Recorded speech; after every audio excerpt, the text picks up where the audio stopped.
Good, it's Versatyle, Wildchyld, and we're tuning in to episode 2, part 2 of my new series online entitled Ranting and Raving.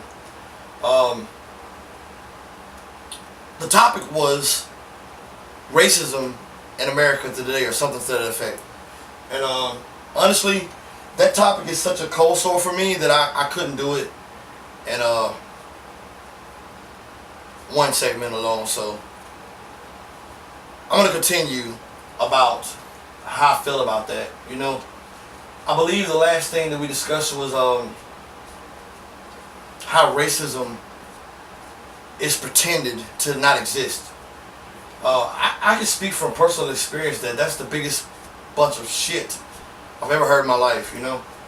But being an African American man in America today, especially with the Mike Brown stuff going on and the Trayvon Martin things that have happened, and it's sad that people still choose to pretend as if these things are not relative today.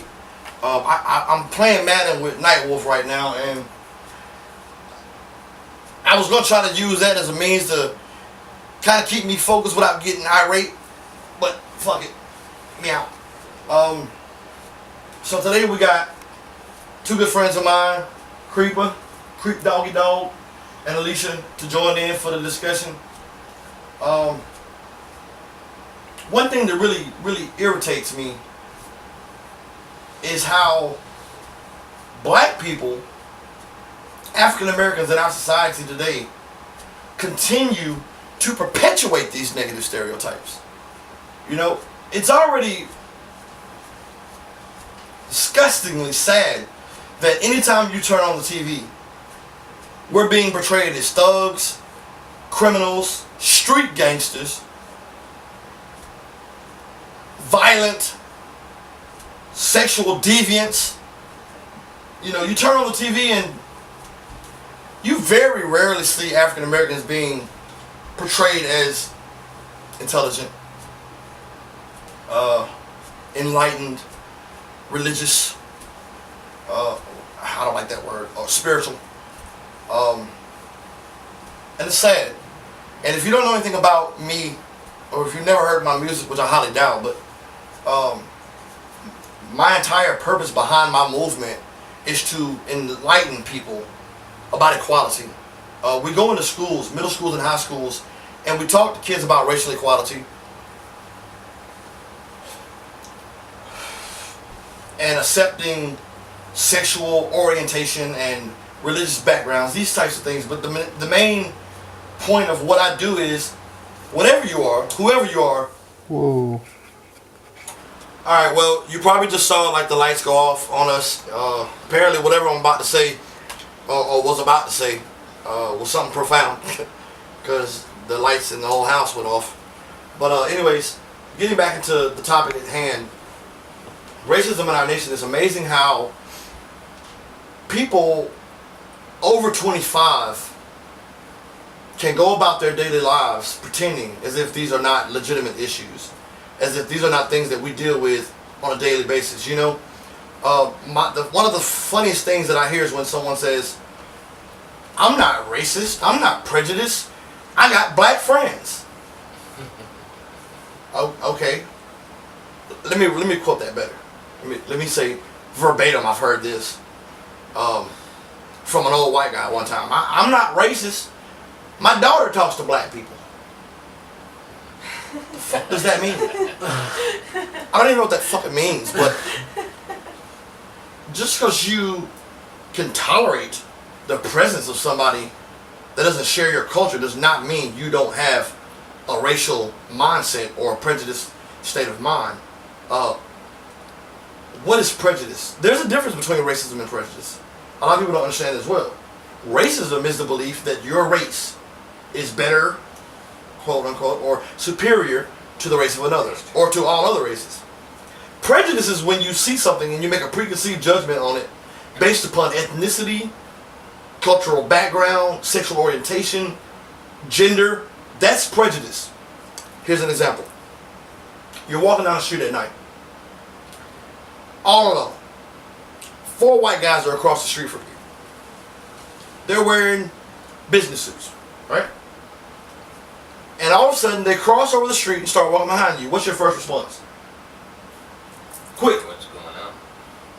Quick. Cross the street. That's yours? Mm-hmm. Most people wouldn't say that, though. Most people would be like, I don't trust any kind of big group walking behind me. right, well, I mean, I feel the Especially same way. at I don't night. give a damn if it's black or white. But most, let's say you're a white guy and you're walking down the street, this scenario ensues. You're cool. I got 4 white guys behind me. Everything's all good. Now, flip that up. Same white guy, walking down the street.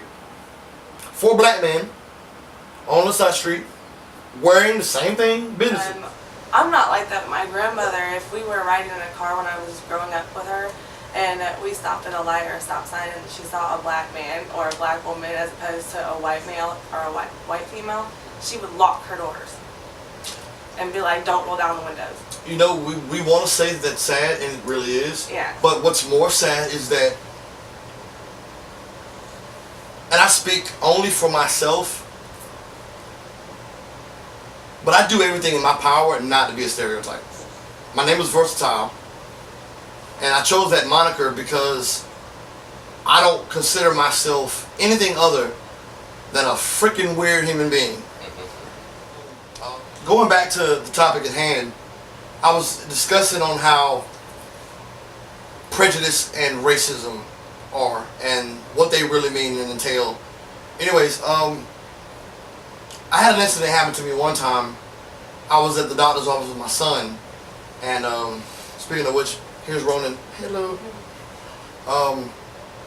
This Caucasian lady was getting in her car, and her husband was elderly. They were every bit of 7 years old, and there was these 3 white kids sitting in front of the car, roughly maybe 15 to 17, somewhere along that lines, you know.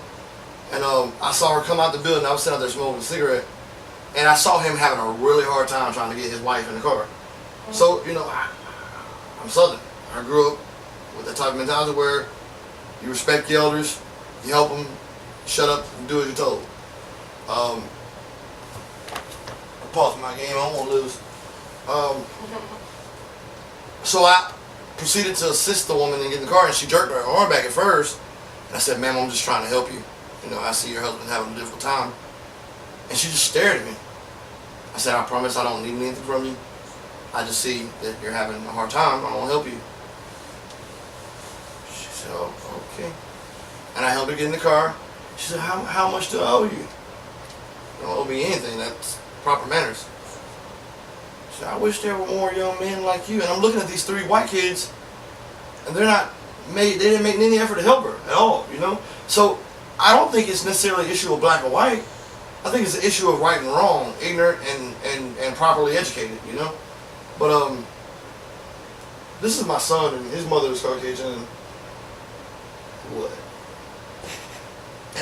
Everything that I do in my life, I hope helps the world to where my son can grow up and nobody look at the complexion of his skin, which I think is honey colored and beautiful.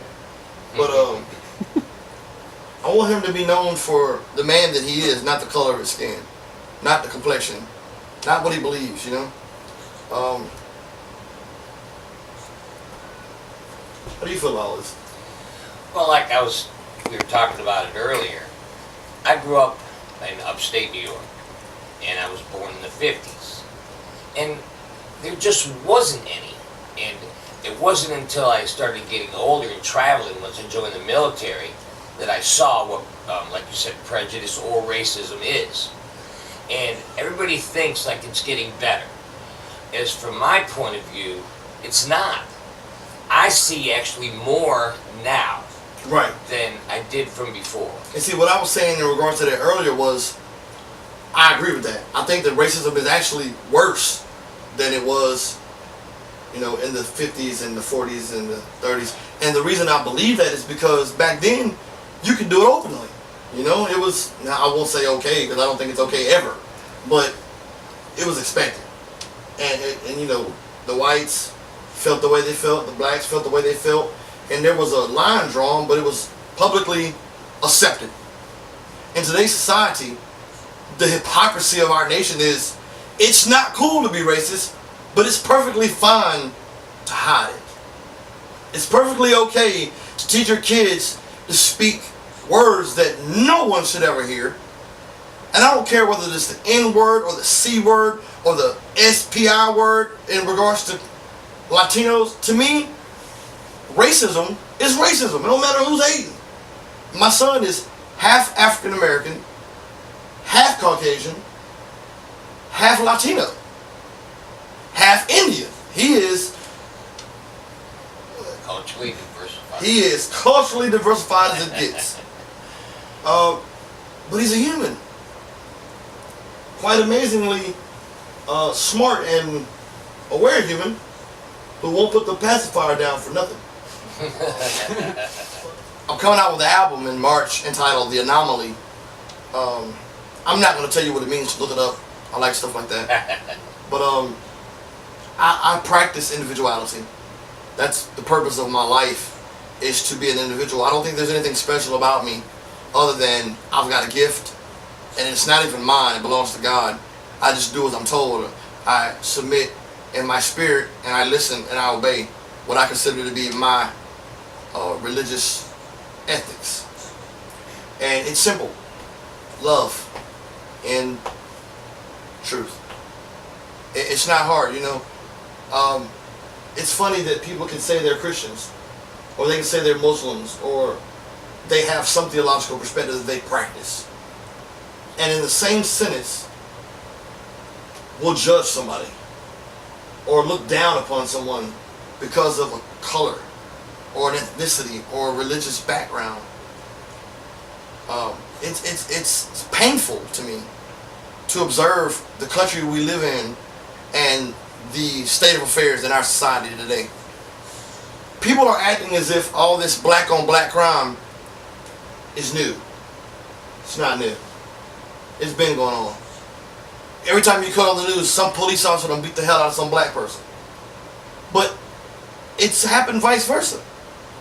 To me, it's not an issue of black and white. They want you to think it's an issue of black and white because you can't conquer someone that comes together. For instance, if somebody were to come, one person were to come into this room right now and try to attack all of us at one time, unless it was fucking Bruce Lee, I don't think he'd be very successful in that. No, I think you get hurt.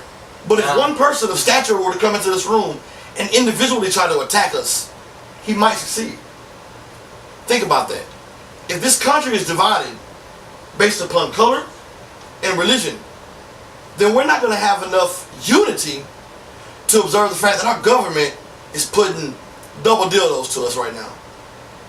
And the real shame and the real issue isn't black and white.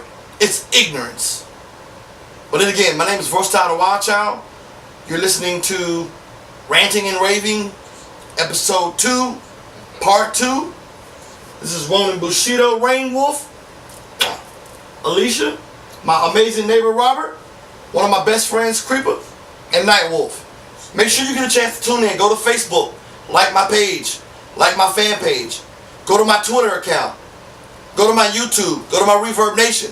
Or you can always visit www.versatylewildchild.com. Just go to the show.